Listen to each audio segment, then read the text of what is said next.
What's up, guys? In this video, we're going to talk about when you should be selling your altcoins. Now, for those who are not part of my Discord, I do have a profit-taking course on Discord. It's part of your membership. But if you're not, we're going to go over a few things, not the entire course, obviously, but a few things you got to keep in mind or at least be ready for when it comes to selling your altcoins. You're not just selling altcoins when people are telling you to, or pivoting. This is going to be for like profits next year. And I know it's early. The bull cycle is probably just starting or about to start next month, and maybe you're like, oh John, this doesn't mean much. It's going to mean a lot because you want to be ready. You don't want to be like fumbling and worrying when it's time to take profits and all your peers are like, yo, just do it, just sell, and you sell at the wrong time. So the first thing you have to understand as an investor is that you're not going to be perfect. You're never going to be perfect. You're not going to time the top. Just like in the bear market, you're not going to time the bottom. Now, I can say I bought some cryptos at the bottom, like Bitcoin, 15.5K. I had a limit order that I set when I went to sleep one night, and it hit the following morning at like 3 in the morning. I also bought Caspa, not at the bottom, but I bought it at a penny, which is pretty much close to the bottom. Now, when it comes to the top, if you were here last cycle, everyone kept saying Bitcoin's going to hit 100K. It's programmed. It's going to happen. And what did it do? It hit 69K, and that was it. It tanked. And then same with Ethereum. It's going to hit, 5K, 10K. It went to like 4,700, I believe, right down. Dogecoin, it's going to hit $1. Never hit. It's 73 cents. And then even now, right? XRP won their case. Oh, it's going to $1. This is way back when they initially won the case. It went to 90 something cents, and then right back down. So when it comes to selling altcoins, Bitcoin dominance is everything. So I want to pull up a chart here to show you guys what I mean. Because a lot of people don't understand this, especially beginners.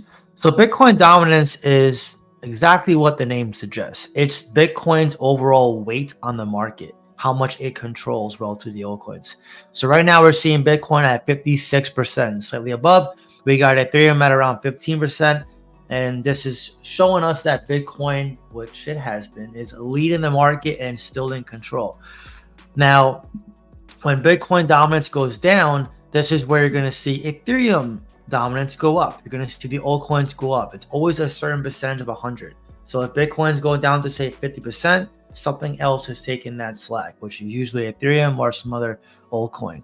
Now, the famous altcoin season that people are talking about, and oftentimes is when Bitcoin dominance usually falls below 50%. That is when it loses its grip. That's when the whales, the smart money, the big investors, the ones who've been around this market for a period of time, they take profits. They move their money from vehicle to vehicle, Bitcoin to smaller caps to make more money. They're essentially offloading the risk, and they're increasing their risk rather, but they're taking profits on Bitcoin. That's what starts altcoin season. So now you can have targets for that. You can have price targets. Maybe you bought Caspa like me at a penny, and maybe you want to sell, I don't know, your initial investment at, 25 cents, 50 cents, whatever you think is good for you. That's going to be on you. It's very variable. It's very individual to you. But if you're going by time targets, which is a little bit better than price targets, because everyone wants to know, what's the price prediction for this crypto X, Y, and Z. And yeah, you can find a decent guess, a good number, ballpark range, but no one knows for sure where that crypto is going to go. So in this case, this is where you got to use time targets, because if your price targets aren't hit, you should still have a plan as to when to get out. So yeah, this is a good chart to monitor. I'll pull it up right here so you guys can see it. It's probably not the easiest to read on CoinMarketCap, but it's pretty decent. So they had one for Fear and Greed too, but CoinMarketCap is off a lot on that, so I wouldn't even follow that. But Bitcoin dominance, you can see it right here: the 1 day, the 7 days, the 1 month, the 1 year, and it has it right here color coded, as you can see. See how Bitcoin is mostly blue, and how the blue chart is overtaking the most of it. Now, if you click it, let's see a month ago where it was. See, a month ago, Bitcoin dominance was even more. And then let's see what 7 days ago. Let's go to the alt chart. The alt chart is just chaotic. You see, at one point, Bitcoin was like everything before altcoins even existed. So Yeah, Bitcoin dominance is definitely a key factor. Also, keep in mind too, you're going to see a lot of influencers start coming out. When we get the "we're so back" comments, it's going to be like last cycle, right? I was here last cycle watching what was being said. It was Bitcoin's going to 100K, never happened. You know what's going to happen this cycle? Those same people are going to be like, Bitcoin's going to 200K. Mark my words. They're going to say that. Now, I'm not saying it can't happen. Anything can happen, especially because now we have the ETFs in, we got banks in, BlackRock in. It's a little different right now. It's a little different. So obviously anything can happen, but you'd rather be a little more conservative and get out sooner than wait a little too long and risk getting dumped on. Again, this is going to fall on you, right? That's why we have a fear and greed index, because a lot of people, based on what they're doing, the whales will act accordingly. If they see the majority of retailers being greedy, they're going to dump. And if they see that the majority of retailers being fearful, they're going to buy. So again, a lot of this is correlated. No one knows when altcoin season will be. We can only give you guys educated guesses. I still believe 2025, the end of it, is going to be altcoin season. We'll get a better idea of what's going to happen by the end of this year, especially this month, when the Fed meeting takes place, as to what the projection is going to be for the economy going forward and what the Fed plans to do. We'll see if they cut interest rates, which will be, the first sign of the bull cycle coming back, which, it never really left to kind of being like in limbo for a little bit, but, summers are usually red, which is great because it's like a hot summer for crypto, right? When I say hot, I mean red hot, flash deals, discounts. So yeah, I hope you guys are taking advantage of this. I know a lot of you guys are burnt out, you're tired, but understand this is normal. This is a normal part of the cycle. But yeah, just keep in mind that Bitcoin dominance is everything when it comes to altcoins. And yeah, we can see some rallies. Like today in Discord, we're talking about PNG. It's up, a decent amount. Sometimes you have altcoins or meme coins. They just out of nowhere just rocket ship. No one is going to tell you you're right or wrong for taking profits. Listen, if you take profits, you're already doing better than 95% of your peers who are going to be back holders, who are going to become too greedy, or they aren't even buying discounts right now. They're going to be wishing they bought discounts, or they're going to buy your tops. They're going to buy when you sell. Remember this. Every time you buy, someone is selling at that price. Every time you sell, someone is buying at that price. It is a wealth transfer. Someone wins, someone loses. Every time.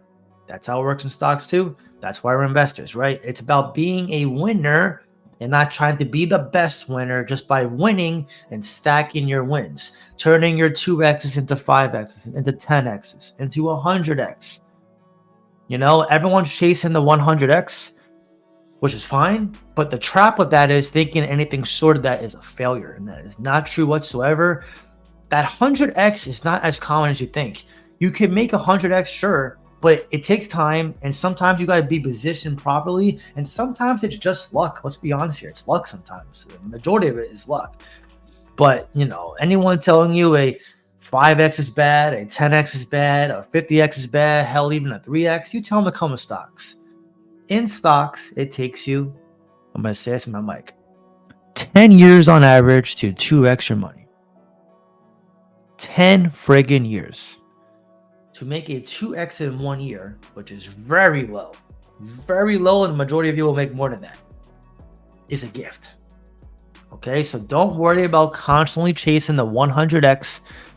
Stack your wins. 2x here, maybe.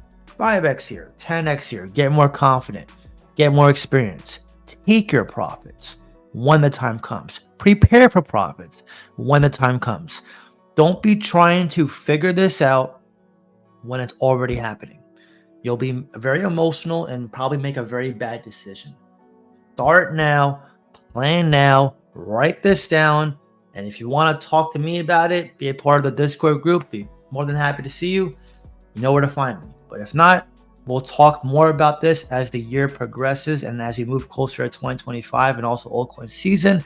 But you guys needed to hear this now, so at least it's in the back of your head, so you're not like so oblivious to what has to be done when the time does come. But anyways, now I want to hear from you. Do you already have a plan for taking profits? And if so, what is your plan going forward for altcoin season? Drop your comments down below and let me know. If you enjoyed this video, please leave a like. Really helps so much. That being said, I hope you have a great day, and I'll see you next time.